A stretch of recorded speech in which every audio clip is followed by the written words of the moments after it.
তো নমস্কার বন্ধুরা, আমার আজকের এই ভিডিওটি শুধুমাত্র তাদের জন্য যারা এই চড়া রোদে ব্যাংকের লম্বা লাইন এড়িয়ে ঘরে বসে ব্যাংক ডিবিটি এই লিঙ্ক আপটা আছে কিনা তা চেক করতে চান, এবং যদি না থাকে তা খুব সহজেই ঘরে বসে সেটি করতে চান।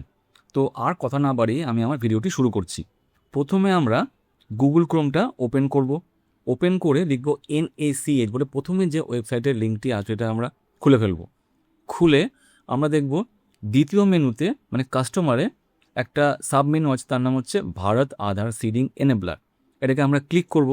ক্লিক করে আরেকটি পেজ ওপেন হবে। সেইখানে বাঁদিকে অনেক কটা অপশান আছে। যেহেতু আমরা প্রথমে চেক করব আমাদের ডিবিটি লিঙ্কটা আছে কিনা, তাই আমরা চতুর্থ নম্বর মেনুতে ক্লিক করব। ক্লিক করে এখানে আমরা আধার নাম্বারটা নির্ভুলভাবে টাইপ করব। টাইপটা করার পর নিচে দেখুন একটা ক্যাপচা আছে, সেই ক্যাপচাটা আমরা টাইপ করে ফেলব এবং চেক স্ট্যাটাস এই বাটনে ক্লিক করব। ক্লিকটা করার পর এই আধার নাম্বারের সাথে যে মোবাইল নাম্বারটা লিঙ্ক আছে সেখানে একটি ওটিপি যাবে। ওটিপিটা আমরা এবার একের পর এক বসিয়ে দেবো। বসিয়ে আমরা কনফার্ম বাটনে ক্লিক করব। ক্লিকটা করার পর একটা পেজ ওপেন হবে, যেখানে আমাদের দেখাবে কোন ব্যাংকের সাথে এবং লিঙ্কটা আছে কিনা, মানে ডিবিটি লিঙ্কটা আছে কিনা এবং লাস্ট কবে এটা আপডেট করা হয়েছে। যেমন এখানে ইন্ডিয়ান ব্যাংক আছে।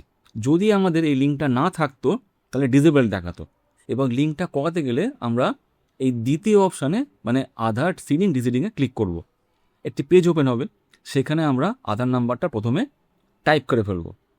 টাইপ করে দেখুন বাঁদিকে একটা অপশান আছে রিকোয়েস্ট ফর আধার।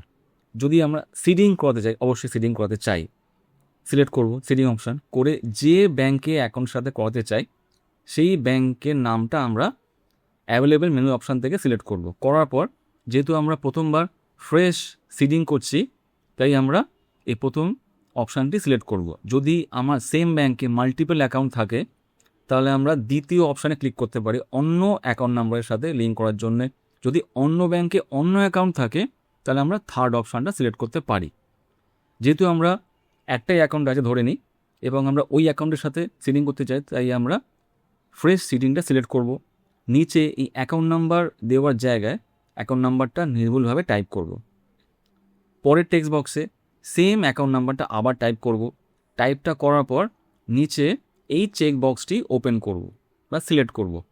করে এই ক্যাপচাটি আমরা টাইপ করে ফেলব।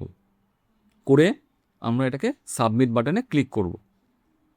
এই টার্মস অ্যান্ড কন্ডিশনটা সিলেক্ট করার পর আপনাদের কাজটি হয়ে যাবে।